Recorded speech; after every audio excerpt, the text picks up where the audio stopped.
Labaran Hausa daga ƙasar Jamhuriyar Nijar. Masu saurare barkamu da warhaka, barkamu da sake kasancewa da ku cikin rahotannin labaran Hausa da muke kawo muku daga ƙasar Jamhuriyar Nijar akan abubuwan da ke faruwa a kullum. Cikin wannan mulki mai adalci na sojin CNSP, musamman ma ƙarƙashin jagorancin shugaban ƙasa Janar Darme Abdurrahman Chani, abubuwa da dama na sauyi da ci gaba na faruwa.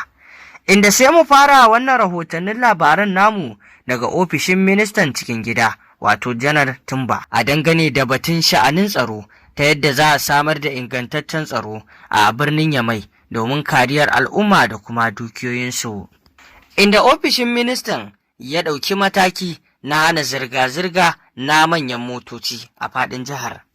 Inda doka ta farko ta bayyana cewa an hana zirga-zirgar manyan motoci wanda nauyinsu ya kai tan 20, inda aka ba da misali da Zone Road, inda yana kaiwa ga iyakarsa ne daga titin nan na Furnun Shatala zuwa Gamkali daga yamma kenan, sai kuma idan aka je daga gabas daga Boulevard Independence zuwa Boulevard Tanimun zuwa hanyar Tilaberi da Boulevard Liberté da filin wasa mai zuwa Ramposizium, daga kudu kuma daga titin nan da ke kamawa daga Ramposizium zuwa gada ta biyu, daga arewaci kuma daga hanyar Boulevard Tanimun zuwa makabartar musulmai har zuwa gada ta uku. Sai kuma doka ta biyu, inda an hana zirganiyar motoci a yankin Zone Road, musamman ma abin da ya shafi manya-manyan motoci da ben masu ɗaukar ƙasa da tankoki na man fetur wanda aka bayyana ba su wuce tan 10 ba. An haramta masu bin hanyoyi da suka kama kamar daga Boulevard de la République, hanyar President, da kuma hanyar nan ta Jibo Bukari. Amma fa a sani wannan dokar ba ta shafi bis da ke ɗaukar mutane ba, domin ita ba ta cikin wannan doka. Duka a cikin da'irar birnin Yamai. Sannan kuma idan muka tafi zuwa doka ta uku, an yi hani tare da haramta zirganiyar manya-manyan motoci da matan koki da ke ɗauke da man fitiri wanda nauyinsa ya zarce tan 10. Haka zalika da ma dukkan wasu motoci da ke iya kamawa da wuta, wato waɗanda suke dangin wato tankar man fitiri. An haramta masu bin manya-manyan hanyoyi da ma kusantar waɗannan gurare, kama daga abin da ya shafi bataliyar sojoji da ofishin ministrori, Place de la Concertation da kuma cibiyar tuntuɓar juna ta wato Refondation. Haka zalika da ofishin magajin da'irar birnin Yamai da kuma Komin wanda an bayyana sai dai duka wannan dokar bata shafi bis da ke ɗaukar wato mutane take zirganiya da su a wato waɗannan gurare ba. Sai kuma idan muka tafi zuwa doka ta 4 wadda ita kuma ta ba da izini ne musamman ma kan batun zirganiya a yankin Zone Road, wanda an ƙayyade zirganiya daga ƙarfe 9 na dare zuwa ƙarfe 4 na safe, ko kuma mu ce na subahin. Kuma ya shafi motocin da ke jigilar kayayyakin abinci musamman ma na 'yan kasuwa, duka dai a babban birnin Yamai. Haka zalika an sake bayar da wani izinin zuwa manya-manyan motoci, kama daga abin da ya shafi ben, da su gudanar da irin wannan zirganiya amma tare da rakiya, musamman ma gurin wuraren da ake aikata gine-gine, kama daga abin da ya shafi wato Boulevard de la République da Presidence da yankin Jibo Bakari, da manya-manyan hanyoyin da suka hada da bataliyar soja da ofishin minista da kuma Place de la Concertation da kuma majalisar tuntuɓar juna ta CCR da kuma da'irar birnin Yamai. An haramta zirganiyar wato motoci na tankokin man fetiri waɗanda suke ɗauke da man fetiri da ya wuce 20,000. An kuma haramta wato tsayawar manyan motoci wato sitar wanda suke ɗauke da man fetiri da ya zarta 20,000 a ko'ina. Sai kuma idan muka tafi zuwa doka ta 6, an haramta tsayuwar manya-manyan motoci a ko'ina face guraren da aka ƙidanya masu. Doka ta 7, an ba da izini zuwa ga manya-manyan motoci waɗanda suke ɗauke da kayayyaki wanda bai zarta tan 20 ba, musamman ma waɗanda ke ɗauke da kayayyaki na al'umma wanda za su shigo da shi cikin babban birnin Yamai. An ba su damar bin hanyoyin da suka hada da Boulevard Tanimun, Ramfuwan, Senukunci, hanyar Rocade Nord wadda ke RN Dune da kuma RN Benson, da sashin RNN da ke bi cikin birnin Yamai zuwa Place Tarhanakal ta hanyar Ramfuwan Police Secours. Sai kuma doka ta 8 akan wucewar motoci da ke ɗauke da kayayyaki masu ɗauke da kayayyaki na haɗari, kama daga iskar gas, bama-bamai da sauran dukkanin kayayyaki da aka san suna fashewa. Duka a babban birnin Yamai ba tare da izini ba. Ana iya ɗaukar wannan a mazaunin barazana ga tsaro, kuma za a ɗauki babban mataki kamar haka akan dukkan wanda aka kama. A cikin doka ta 9, masu keta wannan dokar ko taka wannan dokar za su fuskanci fishi na hukuma, musamman ma biyan tara tare da ƙwace musu motocinsu waɗanda suka shigo da wannan kayayyaki da su a cikin wannan laifin. Sannan sai mu tafi zuwa dokar ƙarshe ta 10. Majalisar Tsaro ta Da'irar Birnin Yamai ita ce aka ɗora wannan alhaki wajen sa ido da lura da kuma tabbatar da an bi waɗannan dokoki da aka shimfiɗa, wajen a zamanto an bi su kamar yadda aka shimfiɗa su.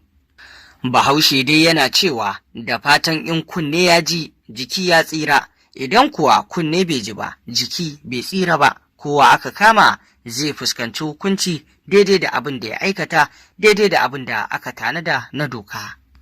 To yanzu kuma sai mu tafi zuwa rahoto na gaba dangane da hukumomin ƙasar nan da suke ƙoƙari wajen tabbatar da zaman lafiya da kwanciyar hankali na al'umma da kuma ci gaban ƙasa, arzikin ƙasa mai ɗorewa. Hukumar nan da ke kula da shan miyagun ƙwayoyi tare da fataucinsu a faɗin ƙasar jamhuriyar Nijar, wato Ocratis, ta gudanar da wani babban samami a ranar Asabar ɗinnan da ta gabata. Ta samu nasarar cafke wasu ɓata gari kuma ɗauke da waɗannan miyagun ƙwayoyi.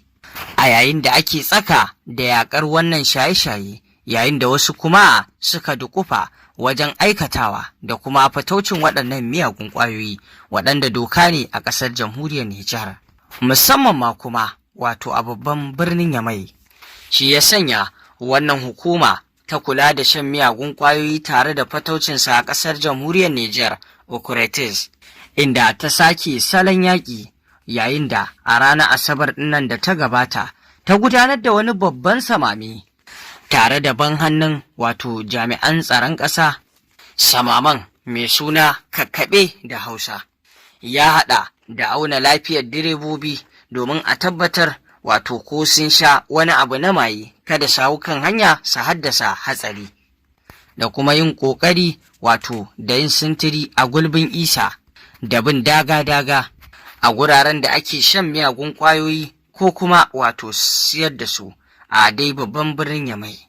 wanda a yau ta zama babban dambulan ta sayar da miyagun ƙwayoyi da kuma wato safararsu, abin da ya haddasa matsalar tsaro da kuma yawan faɗace-faɗace da rikice-rikice. Domin shan wannan miyagun ƙwayoyi yana juya tunani, ya haifar wa mutum ya je ya aikata abin da bai aikata shi a hayyacinsa ba. Inda a rahoton da aka bayyana cikin irin wato ƙoƙarin da ta yi na wato shekara kama mutanen da aka yi, an kama kimanin mutum 2,400 da kuma 56, wanda a faɗin ƙasa aka kama waɗannan mutane, inda wato babban birnin Yamai ya ɗauki mutum wato 548 da aka kama, kaga kenan wato kusan kaso 31. Duba da wannan al'amari ne ya sanya hukumar ta Ocratis ta sake salon yaƙi, ta sake dabara wajen kama masu aikata irin wannan al'amari, musamman ma a babban birnin Yamai ɗin, inda a wannan karo wato hukumar ta Ocratis ta sanya a yi wani larwai a kan gulbin isa domin wato kama waɗanda suke wato safara da kuma shan miyagun ƙwayoyi, inda kuma ta samu nasara akan hakan, inda wato dai an yi wannan sintiri a yankin Algoza da ke Dar es Salaam zuwa Rutcanga da Gawado da zagayen gulbin isa, a sakamakon awo da kuma waɗanda suke mashaya wato an kama wato waɗanda aka auna su aka tabbatar guda 18 cikin 108 da aka auna su domin tabbatar da wato hayyacinsu a ɓangaren wannan wato shan ƙwaya, inda guda 18 an kama su da wannan laifi, inda daga cikin irin ƙwayoyin da suke sha akwai benzodiazepine, akwai kuma wato tabar wiwi da kuma ketamine da kuma tramadol da dai sauransu.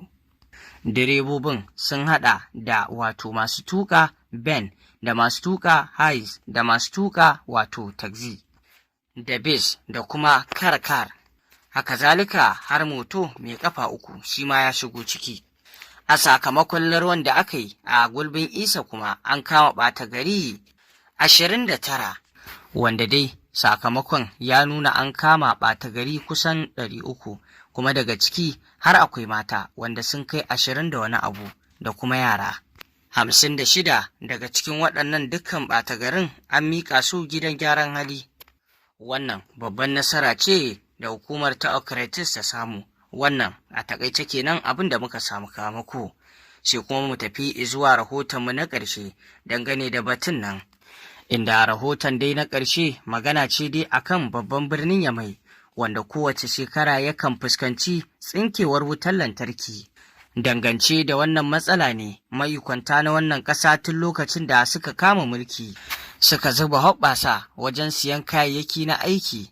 da kuma ba da horo ga jami'ai da suke kula da wannan wato wutar lantarki, cewa kamfanin Nijelek, inda a bana wannan abu ya haifar da sakamako na alkhairi, inda duk da yawan zafin da ake samu a yanzu sai mu ce alhamdulillahi, saboda babu wacce matsala ta tsinkewar wutar lantarkin da ake samu, inda al'umma suka fito a birnin Yamai ɗin suka ringa nuna godiyarsu tare da farin cikinsu kan wannan al'amari, inda suka nuna bana an samu sauyi, wato inda suka nuna wato wannan matsatsalu da ake samu kan wutar lantarkin an magance su. To masu saurare, waɗannan dai su ne rahotannin labaran da muka samu kawo muku daga ƙasar jamhuriyar Nijar ɗin. Ku ci gaba da bibiyar wannan tasha tamu domin samun rahotannin labarai kan abubuwan da ke faruwa a ƙasar Nijar ɗin cikin rahotannin da muke kawo muku na labaran Hausa. Ku dangwala mana alamar subscribing sannan ku danna ƙararrawa, domin haka ne zai ringa ba ku damar samun labaranmu a koda